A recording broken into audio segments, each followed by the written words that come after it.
இந்த பிரபஞ்சத்தோட விதி அப்படின்னு ஒன்று இருக்குது. அது என்னன்னு உங்களுக்கு தெரியுமா? இந்த வீடியோவில் அதை பற்றி தான் தெரிஞ்சுக்க போகிறோம். சரி வாங்க வீடியோவுக்கு போகலாம். விபத்தில் பலத்த காயமடைந்த ஒருவர் மிகவும் மோசமான நிலையில் மருத்துவமனைக்கு கொண்டு செல்லப்படுகிறார். மருத்துவமனையின் உரிமையாளரான மருத்துவர் நோயாளியை பார்த்தவுடன் அவர் உடனடியாக ஐசியூவில் அவரை விசாரிக்க செல்கிறார்.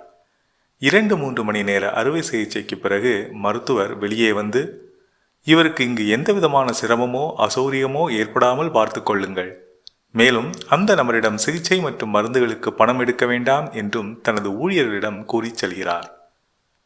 நோயாளி சுமார் 15-20 நாட்கள் மருத்துவமனையில் இருக்கிறார்.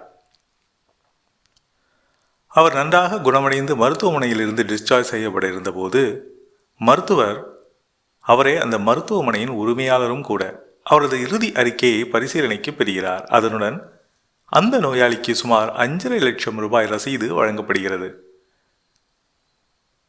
டாக்டர் அவருடைய அக்கவுண்ட் மேனேஜரை அழைத்து, இவரிடம் ஒரு பைசா கூட வாங்க வேண்டாம், அந்த நோயாளியை என் கேபினுக்கு அழைத்து வாருங்கள் என்றார். நோயாளி சக்கர நாற்காலியில் மருத்துவர் அறைக்கு அழைத்து வரப்பட்டார். மருத்துவர் நோயாளியிடம், தம்பி, என்னை அடையாளம் தெரிகிறதா என்று கேட்கிறார். நோயாளி, நான் உங்களை எங்கேயோ பார்த்திருக்கிறேன் என்று நினைக்கிறேன், ஆனால் எங்கே என்று ஞாபகம் இல்லை. டாக்டர் சொல்கிறார், 4 வருஷத்துக்கு முன்னாடி சூரியன் மறையும் சமயத்தில் ஊருக்கு அப்பால் அந்த காட்டில் ஒரு காரை சரி பண்ணீங்க, இப்போது ஞாபகம் வருதா? ஆமாம் சார், நல்ல ஞாபகம் இருக்கு.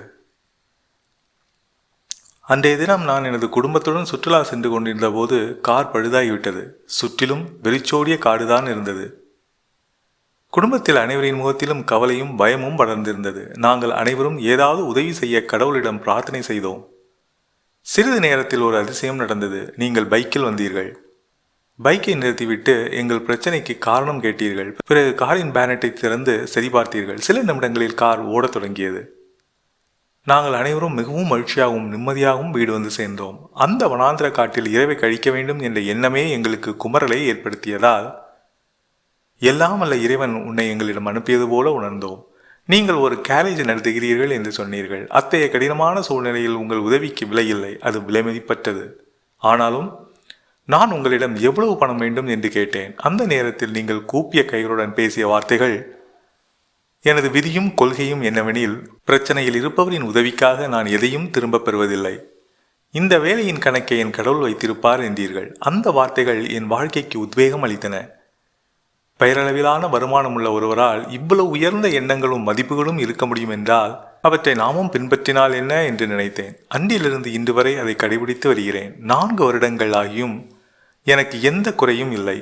உண்மையில் நான் முன்பை விட ஒப்பீட்டளவில் அதிகமாக பெறுகிறேன். இன்று இந்த மருத்துவமனை என்னுடையது. நீங்கள் இங்கே என் விருந்தாளி. உங்கள் சொந்த விதியின்படி என்னால் உங்களிடமிருந்து எதையும் வாங்க முடியாது. இதுபோன்ற சேவைகள் கடவுளின் அருளாகும். நீங்கள் இப்போது சந்தோஷமாக வீட்டிற்கு செல்லுங்கள். உங்களுக்கு எந்த பிரச்சனை வந்தாலும் நீங்கள் தயங்காமல் என்னிடம் வரலாம், மருத்துவர் கூறிவிட்டு கேபினை விட்டு வெளியே சென்றார். அந்த நபர் அறையில் வைக்கப்பட்டிருந்த இறைவனின் படத்தை பார்த்ததும் அவன் கைகள் தானாக உயர்ந்து தானாக இணைந்தன. அவன் கண்களில் கண்ணீர் பெருகியது. அவனது இதயம் அளவற்ற ஆனந்தத்தால் நிறைந்தது. நாம் செய்யும் செயல்கள் நமக்கே திரும்பி வருகின்றன, அதுவும் ஆர்வத்துடன். அனைத்து பாவ புண்ணிய கணக்குகளும் சரியாக நிர்ணயம் செய்யப்படுகிறது. இதுதான் பிரபஞ்சத்தின் விதி. கேட்டமைக்கு நன்றி.